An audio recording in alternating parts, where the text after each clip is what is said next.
Salut à tous, c'est Kazin, j'espère que vous allez bien. Aujourd'hui on va parler d'un kit d'AP. Voilà, je vais faire une petite série de vidéos comme ça sur les différents items que j'affectionne tout particulièrement à avoir dans sa collection en CD. Et c'est pour ça que on va parler du kit d'AP Origine Perdue. Je trouve que c'est un kit d'AP très intéressant et on va faire une petite review dessus. Tout simplement. Alors, Origine Perdue, c'est quoi? C'est une série sortie en 2022, septembre 2022, donc c'est une série qui a un peu plus de 2 ans, enfin non, qui a même pas 2 ans, pardon, qui a même pas 2 ans, mais qui est très intéressante. Dans les kits d'AP, tu retrouves 4 boosters de la série, donc ça c'est plutôt chouette, et tu retrouves aussi une carte stamp. On va tout débriefer au travers de cette vidéo. Alors déjà, pourquoi la série est intéressante? Parce qu'elle propose en alternative, alors il n'y a pas énormément de cartes alternatives dans la série, mais on en a 2 qui sont plutôt recherchées et chères. Ce qui en fait une particularité. En règle générale, tu en as une qui est plutôt très chère. Dans Origine Perdue, tu en as 2. Tu as l'Optera V, mais aussi le Giratina V. Moi j'ai une préférence pour le Giratina V, mais c'est qu'une affaire de goût et chacun pourra trouver l'une ou l'autre très belle, évidemment. Sans compter que tu as 2 autres alternatives qui ne sont pas cassées la figure, comme on a pu le voir dans d'autres séries, entre 20 et 30 euros. Là, on est au-dessus de 50 euros. On est sur le Motisma V et le Burster 4 de Galar V. Donc, autant te dire qu'on a au final 4 alternatives qui pèsent sur ton ouverture. Mais c'est pas que ça. Tu as aussi quelques jolis full art, comme le Giratina. On va aller du côté des alternatives texturées. Là aussi, il ne faut pas les sous-estimer. Elles ont tendance à peser puisqu'on retrouve les plus belles alternatives de ce format-là avec le Pikachu V et VMAX. Alors le Pikachu V, on est aux alentours de 35 euros. Le Pikachu VMAX, on est aux alentours de 50 à 60 euros.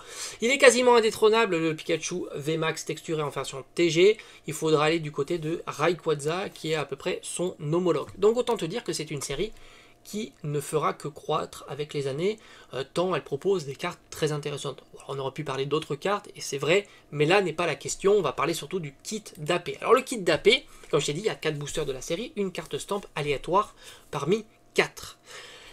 C'est un item en ce moment présent, tu peux encore le trouver assez facilement au prix retail, ça veut dire 25 euros pour cet item là. C'est pour ça que je me dis c'est peut-être le bon moment, il faudra peut-être pas trop patienter parce qu'on ne sait jamais. Même si c'est vrai qu'Origine Perdue, on l'a vu en boutique et dans différents items recyclés, ça peut arriver, en tous les cas moins maintenant, mais un petit peu plus l'année dernière. Et il faudra aller du côté des displays pour voir si ça continue à progresser ou pas. Mais en ce moment, les displays sont très tendance, hein, tu le sais, avec différents phénomènes. Soit le scellé en tant que tel, mais aussi les box break. Donc on peut imaginer que le booster va continuer à progresser lorsqu'il est situé dans des displays. Mais bon, le bundle, t'en as 4. C'est pas rien. Et ils sont aussi là, non triés, non pesés. Alors, je l'ai dit, 25-30 euros pour cet item-là. Moi, j'ai pas envie de trop tarder. Alors, je pense qu'on a encore le temps, hein, évidemment. Faut pas non plus se précipiter. Je pense pas que je puisse le trouver en promotion, hein, parce qu'on le voit un petit peu moins, de moins en moins, hein, tout simplement. Et puis, c'est vrai que le kit d'AP en promotion, faut aller dans les boutiques spécialisées.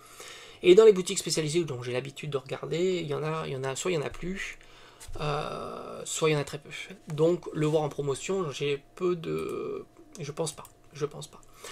Maintenant, c'est un item qui est intéressant aussi par les cartes stamp qui sont proposées. On va aller regarder les cartes stamp du moins intéressant au plus intéressant. D'accord? Alors c'est parti. La carte stamp la moins intéressante, c'est une écaillon de donc stamp, c'est-à-dire que tu as le nom de la série qui est présent sur la carte. Ce sont des cartes qui, en règle générale, je préfère dire en règle générale, qui ont tendance, vraiment, à, dans un premier temps, être... Alors, elles sont toujours pas données, c'est-à-dire que, contrairement à certaines cartes promotionnelles de coffrets, etc., tu peux les trouver souvent pour quasiment rien. Les cartes stamp, elles ont tendance à être un peu plus chères que les cartes promo traditionnelles. Surtout pour leur format, ce sont des simples holographiques, hein, faut pas l'oublier. Et avec le temps, elles ont tendance à progresser petit à petit, et elles sont de popularité pas spécialement élevée, mais elles ont l'avantage que les gens qui les collectionnent, comme moi par exemple, sont capables de mettre 5, 10 euros, voire 15 euros dans une carte comme ça, même beaucoup plus, hein. Attention, il y a des Pokémon qui sont très recherchés. On le verra peut-être sur d'autres vidéos. Là, Corayon, c'est pas la carte simple la plus folle, et c'est pour ça qu'elle se trouve à 1 euro, qui à mon sens est plutôt un bon prix. Je pense qu'on ne la verra pas dégringoler davantage, parce que 1 euro pour une carte badgée, bah, j'ai envie de te dire, c'est un peu moi l'idée que je me fais du prix plancher que l'on peut trouver sur ce genre de carte. Mais en tous les cas, tu peux la trouver pour 1 euro et c'est plutôt une bonne affaire. On a par la suite le Maconier. Alors moi j'aurais mis en deuxième position de la plus demandée, et plutôt là on est plutôt en avant-dernière position.